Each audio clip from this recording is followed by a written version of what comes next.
देखिए, मल्लिकार्जुन खड़गे साहब से हम कहेंगे कि एक बार जरा थोड़ा सा बैकरूम अपना हिसाब किताब कर लें ऐसे बयान देने से पहले, क्योंकि ये जो जनगणना के आंकड़े हैं ना 1951 से 2011 के बीच के खड़गे साहब, और उस समय 85% केंद्र में कांग्रेस की ही सरकार थी। बीएसएफ भी आप ही के जिम्मे था, और घुसपैठ का उसी समय का आंकड़ा है जब संथाल परगना में 16% आदिवासी घट गए और 14% मुसलमान बढ़ गए। और अब तो आपके प्रभारी मीर साहब ने भी थप्पा लगा दिया कि साहब घुसपैठिए हैं।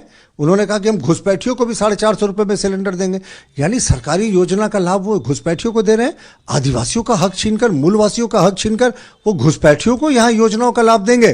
तो यही है कांग्रेस का हाथ घुसपैठियों के साथ, और अब तो मोहर लग रही है साहब इस पे। सर, एक निर्वाचन आयोग ने जो इलेक्शन कमीशन है, कांग्रेस के राष्ट्रीय अध्यक्ष और भाजपा के राष्ट्रीय अध्यक्ष जेपी नड्डा को पत्र लिखकर कहा है कि जो आप लोगों ने शिकायत दर्ज करवाया एक दूसरे के खिलाफ, उसके जवाब मांगा है, उसका जवाब मांगा है।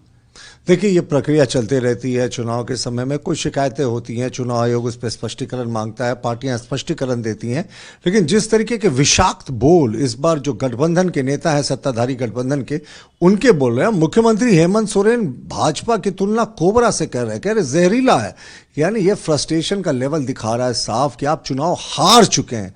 और जहरीला वातावरण तो मुख्यमंत्री जी आपने पैदा कर रखा है। यहाँ पर सिर्फ मुस्लिम वोट बैंक के तुष्टीकरण के कारण आपने सनातनियों का अपमान किया, आदिवासियों का अपमान किया, और घुसपैठियों को तो आपकी सरकार में जो है वो जमाई का दर्जा प्राप्त है।